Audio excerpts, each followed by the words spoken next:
नमस्कार। अब बात करते हैं वायदा कारोबार की कि सुबह से ही बाजार पे कुछ तेजी जरूर देखने को मिल रही है। एक पुल बैक मार्केट में विजिबल है और 86-40 के लेवल पे बाजार उसके ऊपर कामकाज कर रहा है। आज जो तेजी बनी है निफ्टी पे, उस पे टेक महिंद्रा जैसे स्टॉक्स का योगदान 6% के आसपास की तेजी यहाँ है। टाटा मोटर्स डीवीआर दोनों स्टॉक्स तेज हैं और टाटा ग्रुप समूह के स्टॉक्स ने आज बेहतर प्रदर्शन किया है। कोल इंडिया एक और स्टॉक जहां पर निफ्टी पे आज अच्छा रुझान देखने को मिल रहा है और सभी इंडाइसेस हरे निशान में कामकाज कर रहे हैं। एफएनओ की सूची देखें तो टेक महिंद्रा जिसके बारे में बात करें अब 6% ज्यादा के return, NMDC, Ashok Leyland, HDIL और ग्लेनमार्क जैसे स्टॉक्स में भी 4 से 6% की कमाई हो चुकी है। तो ये टॉप एफएनओ गेनर्स हैं।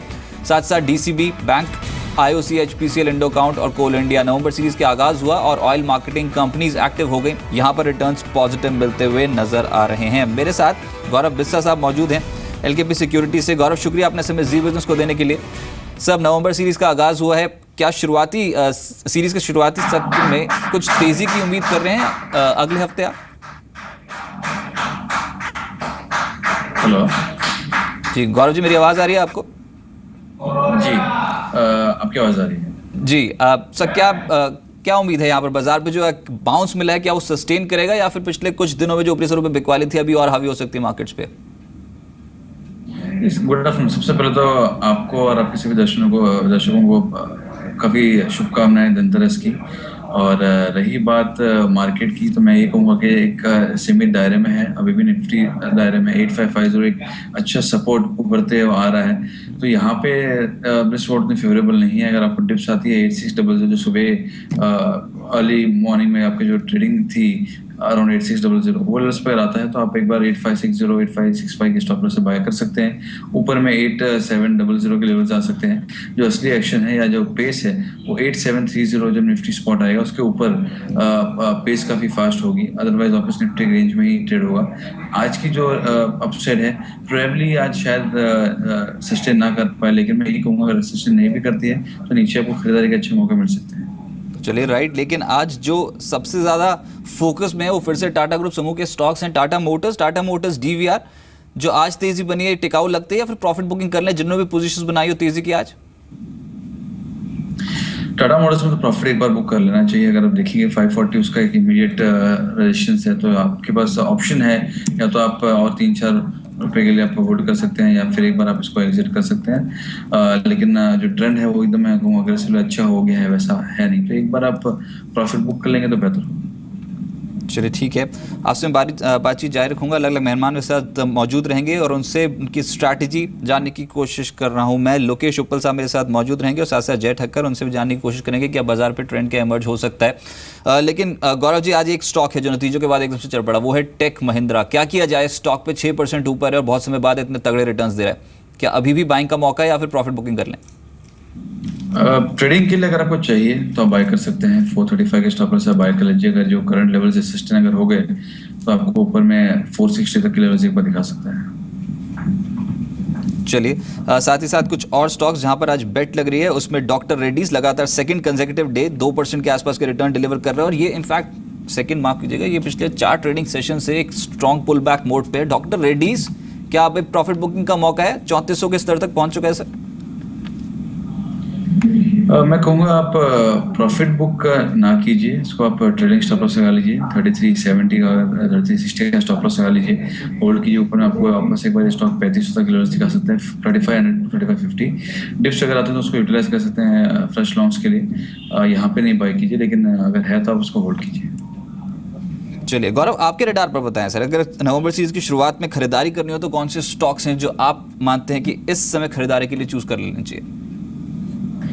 एक पीरियड काफ़ी अच्छा लगा है। आप देखेंगे 700-710 से एक अच्छी खासी बाइंग बार बार इमर्ज हो रही है, अच्छा सपोर्ट उभरते हुए आ रहा है। तो एक बहुत ही छोटे स्टॉप लॉस 714 से आप बाय कर सकते हैं। 740 का एक ट्रेडिंग टारगेट होगा, ये सस्टेन होगा तो आपको इसी मंथ में 760 के लेवल भी वो दिखा देगा। और दूसरा है सिंटेक्स, काफ़ी अच्छा इसमें मोमेंटम है। इसमें जब राइट्स इशू आया था तो मेरे सबसे if I am not wrong 80 के करीब स्टॉक चला गया था। वहाँ से एक अच्छी बाइंग इमर्ज हुई है, शॉर्ट कवरिंग हुई है, फ्रेश लॉन्ग्स बने हैं, रोज भी ठीक ठाक हुए हैं, ब्रेकआउट लेवल्स के आसपास है। तो यहाँ पे आप 2 रुपए के स्टॉप से बाय कर सकते हैं। ऊपर आपको 92 से 93 के लेवल्स आपको देखने मिल सकते हैं।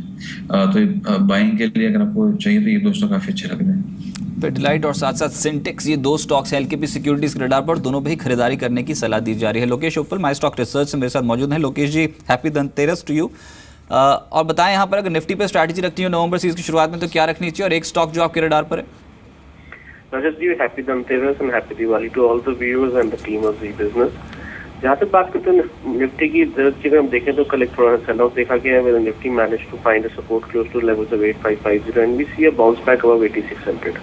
अभी भी जो वीकली चार्ट और मंथली चार्ट में आपके साथ साथ इंडिकेट हो रहा है कि we are trading in a very consolidated range where the upside is capped close to levels of 8740 and 8750. Okay. So looking at the current scenario, we have a recommendation of a buy call in Nifty for immediate targets of 8730 with a stop loss close to 8590.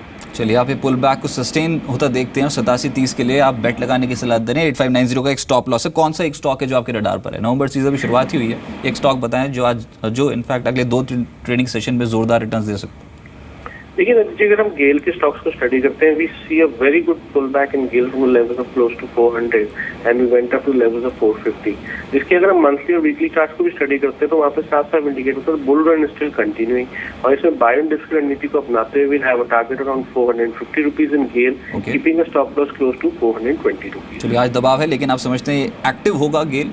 450 का target है, 420 का stop loss. शुक्रिया मेरे साथ जुड़ने के लिए. जे fact मेरे साथ अब बात करने के लिए जय ठक्कर साहब मौजूद हैं शेर खान से. जय जी, बहुत शुक्रिया अपना समय ज़ी बिज़नेस को देने के लिए. धनतेरस की बहुत शुभकामनाएं. निफ्टी पे आप एक रणनीति बताएं और क्या यहाँ से ऑप्शंस के जरिए ट्रेड कर सकते हैं? निफ्टी पे कॉल खरीद लिया जाए तो कैसा रहेगा?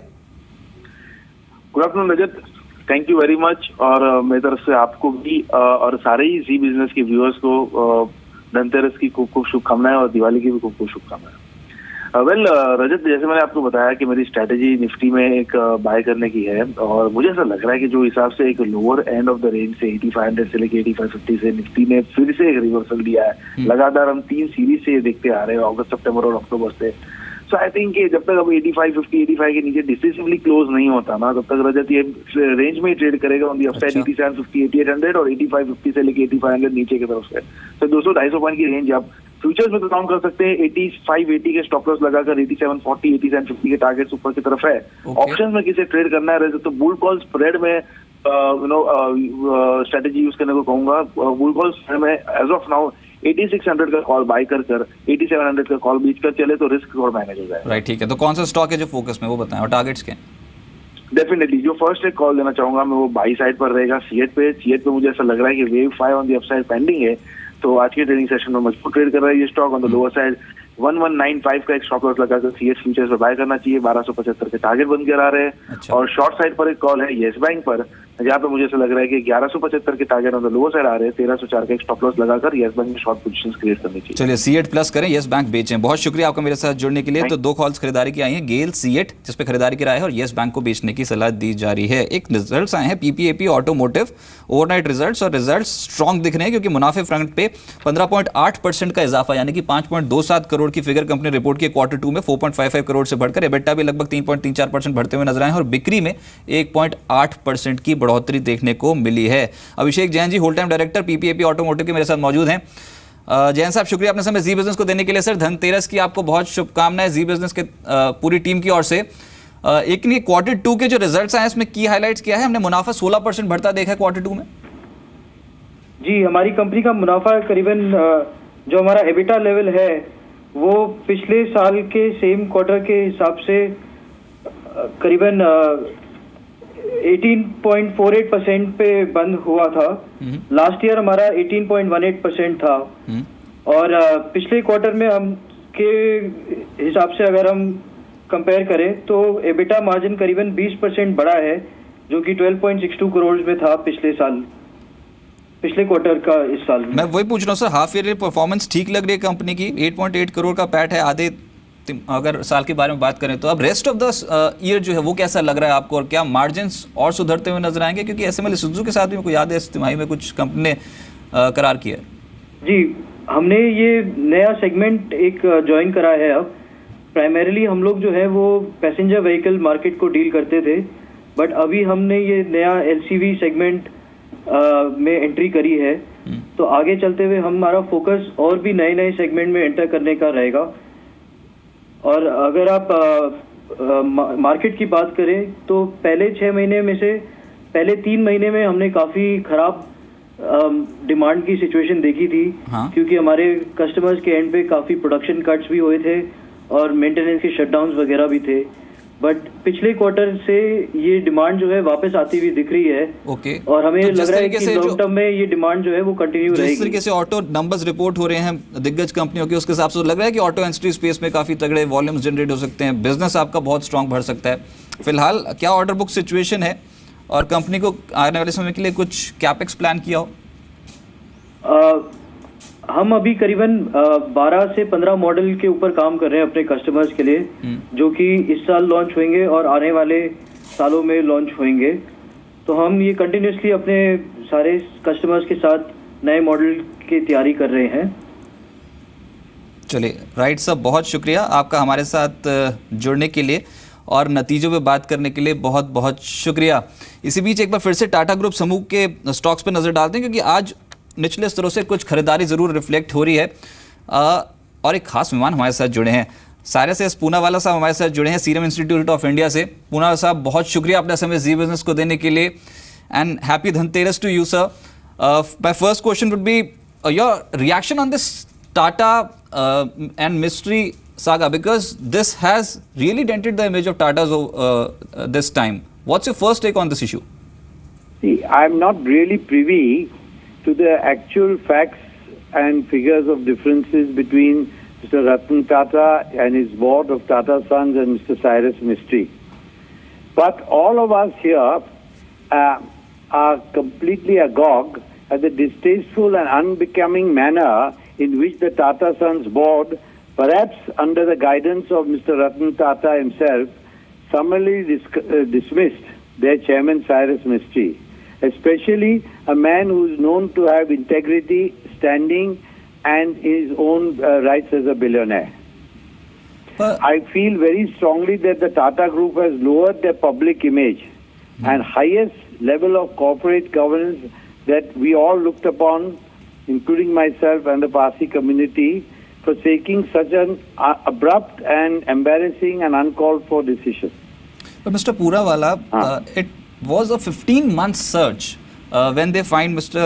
Cyrus Mistry and he took the post of chairman. Now what will the course and action of Tata Group, because they need to find a new chairman within 4 months. So what steps now Tata will have to follow?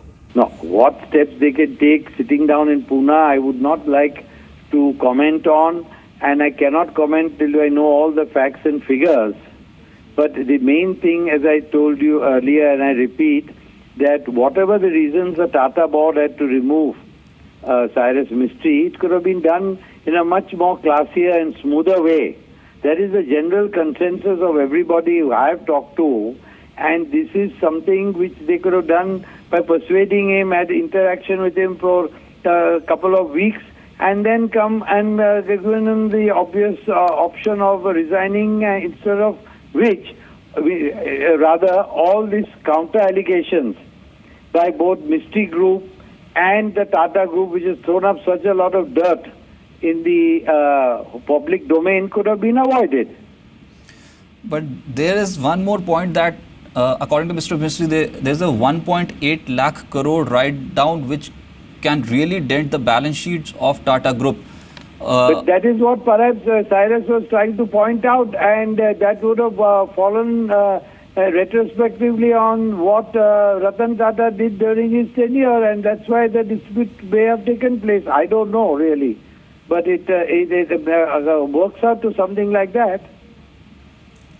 But Mr. Poonawala, Tata Sons have clearly said that the issue which Mr. Cyrus Mistry has raised are completely false. They are false allegations, and he used the word lame duck. If I could remember that, yes. He used the word lame duck, and yes. They said that he could have taken more aggressive steps because he was given full autonomy, but he never used his full powers. What's your take on that? See, I know Cyrus very well, and he is a very gentle and sort of cooperative type of human being, and he had an excellent close rapport with Ratan Tata, and that because he was on the board for many years from 2006. So there was an opportunity for both good friends and icons of the Parsi community to have several closed door meetings to sort out all this and tell him, at least not in the meeting, but otherwise where he felt the board was going wrong, or the decisions were going wrong, or the losses could have been saved or augmented. And this is something I cannot really tell you without either speaking to him or the others and knowing really what's happening. But you have a point that they could have, what I again say, at the cost of repetition, that this could have all been solved reasonably well behind closed doors, or finally, if the board felt that Cyrus is just not performing, they could have given him a notice that we are not happy with you and please put in your papers. But sir, it was a completely different way. Mr. Cyrus Mistry was doing business. What aggressive steps he took was not taken well by the Tata Sons management. In fact, he also raised the point that airlines business, he never wanted to enter into that particular venture, but because it was Mr. Ratan Tata's choice, that's why he entered this airline business, and Tata Nano project never took off. A business which Air India, the Tata family had started, and if I may say so, was unfairly taken away by the then government of India.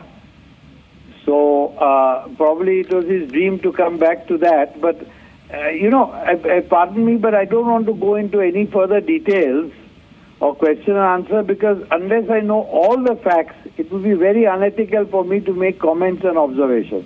Yeah?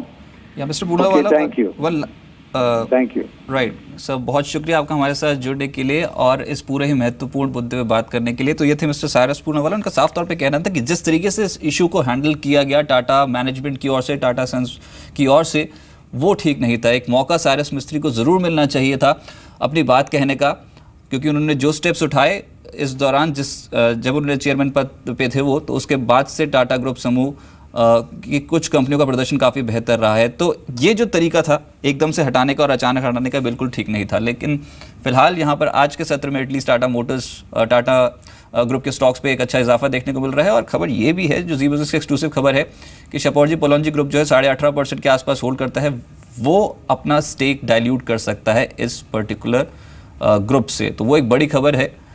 कभी भी ये खबर आ गई तो निवेशक closely track कर रहे हैं और निश्चित से कुछ खरीदारी आज टाटा ग्रुप समूह के स्टॉक्स पे देखने को मिल रही है। गौरव, आपका भी बहुत शुक्रिया हमारे साथ जुड़ने के लिए और मार्केट्स पे अप्रोच बताने के लिए, साथ साथ कुछ स्टॉक्स चर्चा करने के लिए बहुत बहुत शुक्रिया।